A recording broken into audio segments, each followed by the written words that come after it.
اعوذ باللہ السمیع العلیم من الشیطان اللعین الرجیم بسم اللہ الرحمن الرحیم الحمدللہ رب العالمین والصلاة والسلام علی واشرف الانبیاء مرسلین ناب القاسم محمد اللہم صلی علی محمد وآل محمد وآلہ الطیبین الطاہرین المعصومین المظلومین وإلی لعنۃ اللہ علی اعدائہم اجمعین بسم اللہ الرحمن الرحیم حسین منی و انا من الحسین صلوات پڑھیں محمد والے محمد۔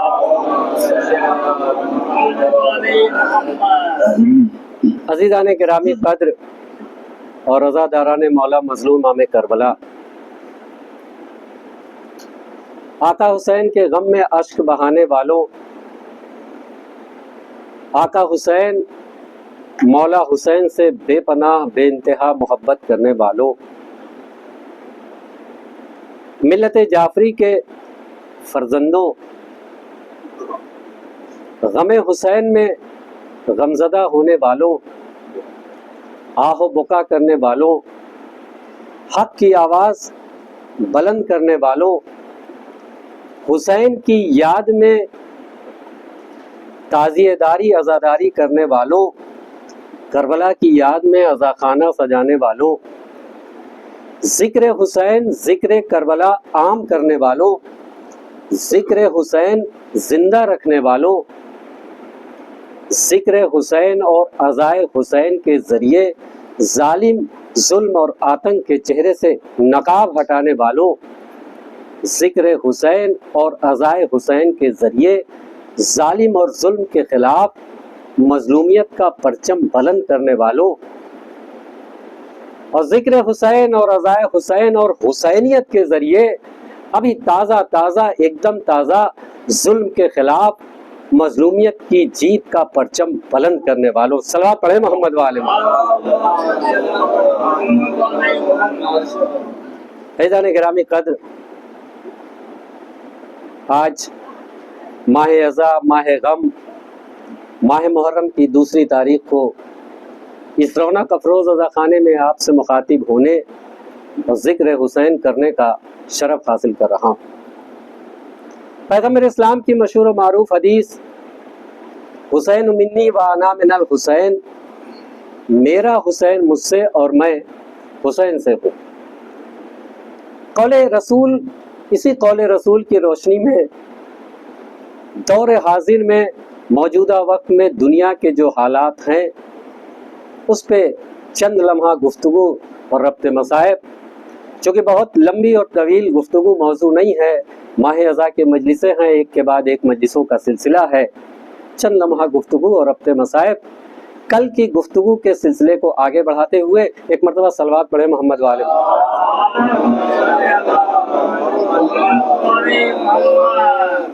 عزیزان گرامی، ہم اس ملک کے باشندے ہیں، ہم اس ملک کے ناگرک ہیں، سٹیزن ہیں، یعنی ہمارا ملک بھارت کہہ لیں، انڈیا کہہ لیں، ہندوستان کہہ لیں، ہم اس کے سٹیزن ہیں، اور ہم اپنے ملک سے بے پناہ محبت کرتے ہیں۔ ہمیں فخر ہے کہ ہماری پیدائش، ہماری ولادت اس ملک میں ہوئی، ہمارے پرکھے بھی اسی ملک کے، اور ہم یہاں کے باشندے ہیں۔ بہت توجہ عزیزان گرامی، اور یہاں کے کنسٹیٹیوشن، یہاں کے سمویدھان، یہاں کے آئین پر ہمیں پورا یقین اور بھروسہ ہے۔ وہ ہمیں فنڈامنٹل رائٹس دیتا ہے، مولک ادھیکار دیتا ہے، تمام باشندوں کو وہ ایک نظر سے دیکھتا ہے، سب کی ویلیو اس کے لیے برابر ہے، چاہے راجہ ہو کہ رنگ ہو، کسی نسل، قبیلے، کسی مذہب، کسی ذات، کسی برادری کا، اور وہ ہمارے رائٹس کا تحفظ بھی کرتا ہے، قانون بھی ہماری حفاظت کرتے ہیں۔ چند لمحوں کے لیے، کچھ عرصے کے لیے اپ اینڈ ڈاؤنز لگے رہتے ہیں, اچھے برے لوگ آیا کرتے ہیں, ان سے نہیں گھبرایا جاتا, بلکہ overall majority of persons جو ہیں, جو بڑی تعداد ہے, بہت سنکھیک ہمارے ملک کے باشندے بھی بہت اچھے ہیں. ہمیں اپنے ملک سے پیار ہے اور فخر ہے. اور سب سے بڑی بات تو یہ ہے کہ ہمارے ملک میں ہمیں ذکر حسین کرنے کے لیے, حسین کی عزاداری کرنے کے لیے, عزائے حسین کے لیے نہ کوئی سختی ہے, نہ کوئی زیادتی ہے, نہ کوئی پابندی ہے, بلکہ ہم اپنے اعتبار سے جو ہماری عزاداری کرنے کا طور اور طریقہ ہے, ہم مجلس حسین کرتے ہیں, خمسہ بھی کرتے ہیں, عشرہ بھی کرتے ہیں, جلوس بھی نکالتے ہیں, شب بیداری بھی کرتے ہیں. زیادتی, سختی اور پابندی تو دور, ہمارے دوسرے دینی بھائی اور ہمارے اہل ہنود بھائی بھی, ہمارے ہندو بھائی بھی شرکت کرتے ہیں, بھاگیداری کرتے ہیں, باقاعدہ طور سے مدد کرتے ہیں. ساتھ ہی ساتھ ایڈمنسٹریشن اور شاسن پرشاسن بھی ہماری مدد کرتا ہے. اسی کے برعکس ایسے سو کالڈ مسلم نیشنز بھی ہیں, ایسے اسلامک تتھا کتھت راشٹر ہیں کہ کہنے کو تو اسلامی حکومت ہے, لیکن پیغمبر اسلام کے نواسے کا ذکر کرنا, عزائے حسین کرنا, عزاداری کرنا ایک جرم ہے, پابندی ہے, سختی ہے, زیادتی ہے, ظلم ہے. تو ان سے کتنا بہتر ہمارا ملک ہے. صلوات پڑھے محمد وآل محمد. بہت توجہ زیدان گرامی, یہ تمہیدی گفتگو اس لیے کہ جب ہمیں اپنے ملک سے بے پناہ محبت ہے تو پھر ہم ایران سے ہمارا رشتہ کیسا ہے؟ جب اپنے ملک سے اس قدر ہمیں محبت ہے تو ایران کی خوشی میں ہم خوش کیوں ہو جاتے ہیں, ایران کی پریشانی میں ہم غمگین کیوں ہو جاتے ہیں, ایران کے ایک ایک قدم پہ ہم نظر کیوں رکھتے ہیں, اور ایران کو کوئی برا کہے تو ہمیں برا لگتا ہے, ایران کو کوئی اچھا کہے تو ہمیں اچھا لگتا ہے. تو کیا ایران سے ہمارا کوئی پولیٹیکل ریلیشن ہے, کوئی سیاسی رشتہ ہے, کوئی راجنیتک سمبند ہے؟ جی نہیں, نہ کوئی پولیٹیکل ریلیشن ہے, نہ کوئی سیاسی رشتہ ہے, نہ راجنیتک سمبند ہے, بلکہ ایران سے ہمارا اسپریچول ریلیشن ہے, ایران سے ہمارا ریلیجس ریلیشن ہے. وہاں پر جو مرجع ہے, جو رہبر ہے, جو رہبر معظم ہے, جو حکومت ہے, وہ بھی علی کی ولایت پر یقین اور عقیدہ رکھتے ہیں. ہم بھی علی کی ولایت پر یقین اور عقیدہ رکھتے ہیں. وہ بھی غدیر والے ہیں, ہم بھی غدیر والے ہیں. وہ بھی کربلا کے شہیدوں کے اصولوں پر چلتے اور عمل کرتے ہیں. وہ بھی آل محمد سے محبت کرنے والے, ہم بھی آل محمد سے محبت کرنے والے. بس یہی ہمارا ان کا رشتہ اور ریلیشن ہے. صلوات پڑھے محمد وآل. یہی وجہ ہے کہ ہم ان کی خوشی میں خوش ہوتے ہیں, ان کی پریشانی میں غمگین ہو جاتے ہیں. عزیزان گرامی, 1979 اور 80 میں جو ایران میں انقلاب آیا, جو اسلامک کرانتی آئی, صلوات پڑھے محمد والے محمد. 1979-80 میں جو ایران میں انقلاب آیا, امام خمینی صاحب کی قیادت میں, لیڈرشپ میں, اس نے ایران ہی نہیں پوری دنیا کے منظر کو بدل کر رکھ دیا. اور صرف ایران نہیں متاثر ہوا, بلکہ ہم سب متاثر ہوئے. ہماری زندگی جینے کے طور طریقے میں بدلاؤ آ گیا, ہمارے اندر اویئرنیس آئی. اور آپ دیکھیں کہ ایک پورا سلسلہ ہے. ابھی ایرانی انقلاب کا بچپنا تھا کہ کسی چودھری کو یہ پسند نہیں آیا کہ ایران میں باقاعدہ طور پہ اصل کی اسلامی حکومت ہو, جو چاٹوکار نہ ہو, جو بادشاہت سے محبت نہ کرتی ہو, جو دولت اور سلطنت سے محبت نہ کرتی ہو, بلکہ محمد آل محمد کے وصول پر چلتی ہو. تو پڑوسی ملک سے لڑا دیا. اس بچپنے میں بھی 7-8 سال جنگ لڑی, اور ایسی جنگ لڑی کہ ایک طرف 45 ملک تھے, ایران تنو تنہا تھا. یہ سبق ہمیں کربلا سے سکھایا گیا کہ تعداد پہ مت جانا، فوج پہ مت جانا، دولت پہ مت جانا، حکومت پہ مت جانا، تنو تنہا رہو لیکن حق پر رہو تو خدا تمہارا ساتھ دے گا۔ صلوات پڑھیں محمد وآل محمد۔ ایک مرتبہ مل جل کے صلوات پڑھیے۔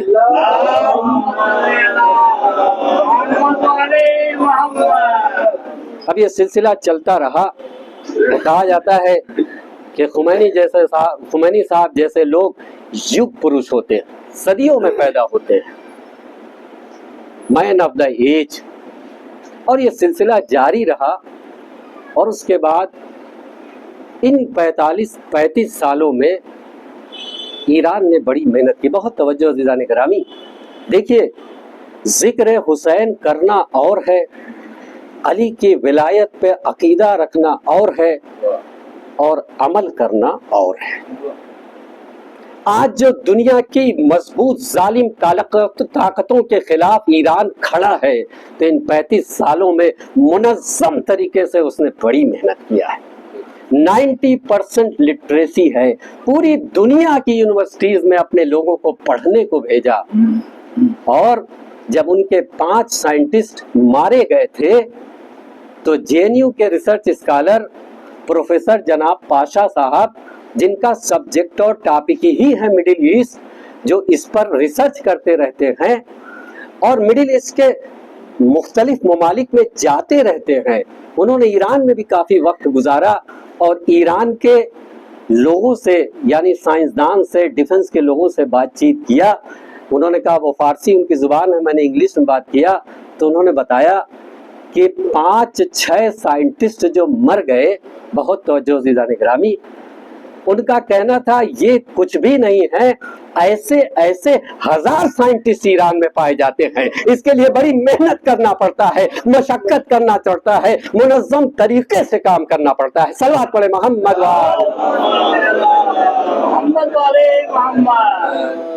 ہماری تو اپنی خود کی زندگی ہی منظم نہیں ہے، کوئی مینجمنٹ نہیں ہے، کب سونا ہے، کب اٹھنا ہے، کب جاگنا ہے، کب کیا کرنا ہے، کب کیا نہیں کرنا ہے۔ اور اس عرصے کے بعد آج پوری کائنات کا کوئی سب سے بڑا لیڈر ہے، رہبر ہے، رہنما ہے، قائد ہے، تو وہ علی خامنہئی صاحب ہے۔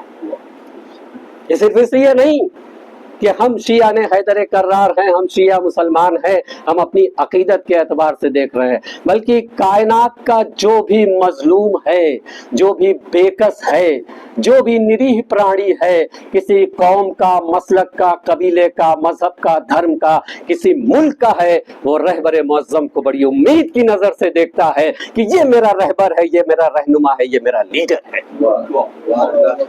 اور وہ 86 سال کا بزرگ نوجوان جس کی رگوں میں 18 سال کا خون دوڑ رہا ہے، یہ وہی ہو سکتا ہے جسے علی کی ولایت پر یقین اور عقیدہ ہو۔ ایک لبوں کو جنبش دے کر اگر ایک لفظ بول دیا تو پوری دنیا اس کے اوپر ریسرچ کرنے لگتی ہے کہ اس کا مطلب کیا ہے، اس کا ٹرانسلیشن کیا ہے، اس کا ایکسپلینیشن کیا ہے۔ تو کل کی مجلس میں ہم نے کہا تھا کہ ایک سائنسداں، اور خاص طور سے ڈیفنس کا سائنسداں یا پھر آرمی کا چیف بننے اور بنانے میں برسہ برس لگ جاتے ہیں اور کروڑوں روپے خرچ ہو جاتے ہیں، ان سے کہیں زیادہ ایسا ایک لیڈر بننے میں، ایسا ایک قائد، رہبر، رہنما بننے میں برسہ برس لگ جاتا ہے، جس کے لیے علم، تقوی، عدالت، صداقت، قرآن حدیث پر کمانڈ، ایک مشقت ہے، ان سب پہ عبور حاصل کرنا، مشقت کرنا، تقوی لانا، تب جا کے کوئی خامنہئی جیسا لیڈر پیدا ہوتا ہے۔ صلوات پڑھیں محمد وآل محمد۔ ایک مرتبہ مل جل کے صلوات پڑھیں۔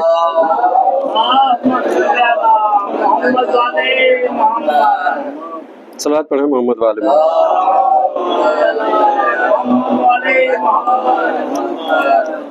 تو عزیزان گرامی، ایران سے ہمارا رشتہ ایسا ہی ہے۔ ایران ہمیں یہ سیکھ دیتا ہے